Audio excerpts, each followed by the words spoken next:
আমি যা দেখলাম যে কিছু কিছু সিনে দর্শকদের যে অনুভূতি, দর্শকরা যেভাবে করে একসেপ্ট করছে, দর্শকরা মানে চিৎকার করে উঠছে, হাততালি দিচ্ছে, সো এটা আমার জন্য অনেক বড় একটা প্রাপ্তি। আর বাইরে তো আমি ঢোকার সময় দেখলাম বাইরে যে পরিমাণ লোক ওয়েট করছে, কন্টিনিউয়াসলি হাউসফুল যাচ্ছে।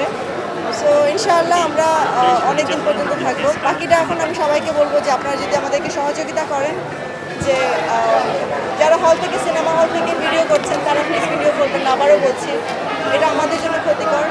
যারা সিনেমা দেখতে আসতে আগ্রহী তারা দেখার জন্য তাদের যে আগ্রহটা থাকে নষ্ট করবেন না।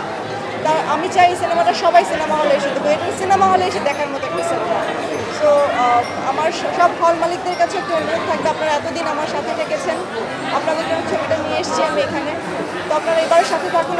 আপনাদের হল মালিকদের কর্তৃপক্ষ থেকে যারা যারা আছেন, যাদের স্টাফ আছেন, প্লিজ তাদেরকে সতর্ক করুন যেন তারা সব প্রত্যেকটা শোতে যেন তারা খেয়াল করে কারা ফোন উঠাচ্ছে, কারা ভিডিও করছে।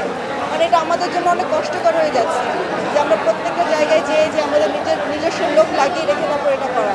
কারণ আমরা তো ভাই সব জায়গায় লড়তে পারবো না, আপনারা আমাদের পাশে থাকবেন, এই লড়াই আমরা আপনাদেরকে পাশে চাই।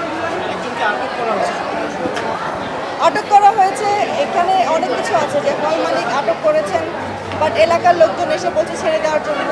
ওনারা ভয় পাচ্ছেন যদি ছেড়ে না দেয় তাহলে হল যদি ভেঙে ফেলে। তো এটা এখন উনি বলছেন যে উনি চায়ের দোকানদার, বাট আমার কথা হচ্ছে চায়ের দোকানদার হোক আর চায়ের দোকানদার না হোক, বড় কেউ হোক, আইন তো সবার জন্য সমান। এখন সে যদি হল মালিক যদি সেটা না বোঝেন, উনি যদি কোনো পদক্ষেপ না নিতে চান, তাহলে সেক্ষেত্রে আমাকে পদক্ষেপ নিতে হবে। হয়তো আমাকে সিনেমাটা বন্ধ করে দিতে হবে এমন কোনো জায়গায় দিয়ে। তারা যদি নিজের ইচ্ছায় যদি এটা বন্ধ না করেন, আমি যতই চিৎকার চেঁচামেচি করি না, কারণ যতই লড়ি না কেন বন্ধ করতে পারবো না, এটা আমাদের থেকে বন্ধ করতে হবে।